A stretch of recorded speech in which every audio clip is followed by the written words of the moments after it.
ဝါဆိုလပြည့်နေ့ဓမ္မစကြာအခါတော်နေ့ဟာဗုဒ္ဓဘာသာဝင်တို့အတွက်အထွတ်အမြတ်ထားရာအခါတော်နေ့တွေထဲမှာထူးမြတ်လှတဲ့နေ့ဖြစ်ပါလေ။ဘာဖြစ်လို့လဲဆိုတော့ဘုရားလောင်းတော်နတ်သားဟာ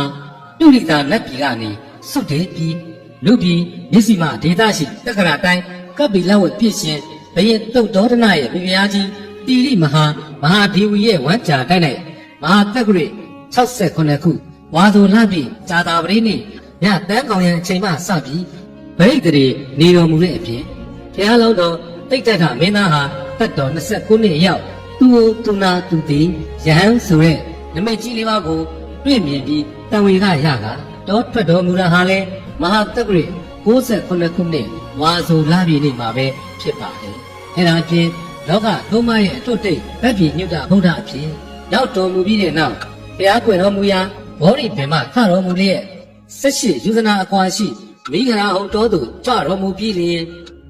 ပြင်စဝဂီ9ဦးကိုအမှုထားလျင်စัจ java လာတိုက်တောင်းမှစုဝေးရောက်ရှိလာတဲ့နတ်မြမာတို့ကိုတရားဥဓမ္မစัจ जा တရားတော်ဟောကြားတော်မူခဲ့တာဟာလဲမဟာတက္ကရိ103ခုနှစ်ဝါဆိုလပြည့်စနေနေ့ညဦးအခါမှာပဲဖြစ်ပါတယ်။အဲ့ဒါလည်းမကတာဝိထိပ်ပြီးတရက်ဖြူပင်ရင်မှာတိတ်တိတို့ရဲ့ရန်ကိုအောင်မြင်လျင်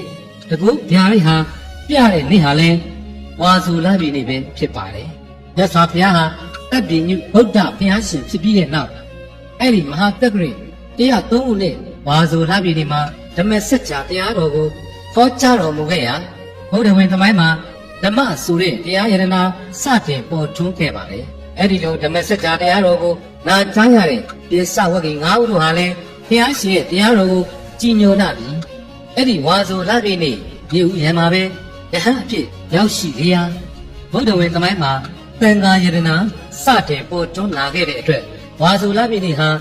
တရားယရနာပြင်တရားယရနာနဲ့သံဃာယရနာတို့ပေါ်ထွန်းခဲ့ရာနေထုနိမြတ်ကြီးဖြစ်ပါတော့တယ်။ဒါကြောင့်လဲဗုဒ္ဓဘာသာဝင်သူတော်စင်အပေါင်းတို့ဟာဝါဆိုလပြည့်နေ့ရောက်တိုင်းဘုရားကျောက်ကံတို့သွားပြီးဝါဆိုပန်းကတ်လူခြင်းဝါဆိုသင်္ကန်းကတ်လူခြင်းဓမ္မစัจ जा တရားတော်များရုပ်ပတ်တရစေပူဇော်ခြင်းတို့ပြုလုပ်လျက်ဝါဆိုလပြည့်ဓမ္မစัจ जा အခါတော်နေ့မှာကောင်းမှုကုသိုလ်တို့ပြုလုပ်လျက်ရှိကြပါတယ်။အဲဒါပြင်ထူးခြားတာကဘုရားရှင်ရဲ့ပြည့်ညတ်ချက်အရာယဟန်သံဃာတော်တို့ဟာဝါဆိုလပြည့်နေ့ကစပြီးသတိကျုပ်လပြည့်နေ့အထိဝါရုသုံးလပတ်လုံးကျောင်းအာရမပဲသတိသုံးနေထိုင်တော်မူကဝါကတ်ကြရလိမ့်ရှိကြပါပဲ။ဒါကြောင့်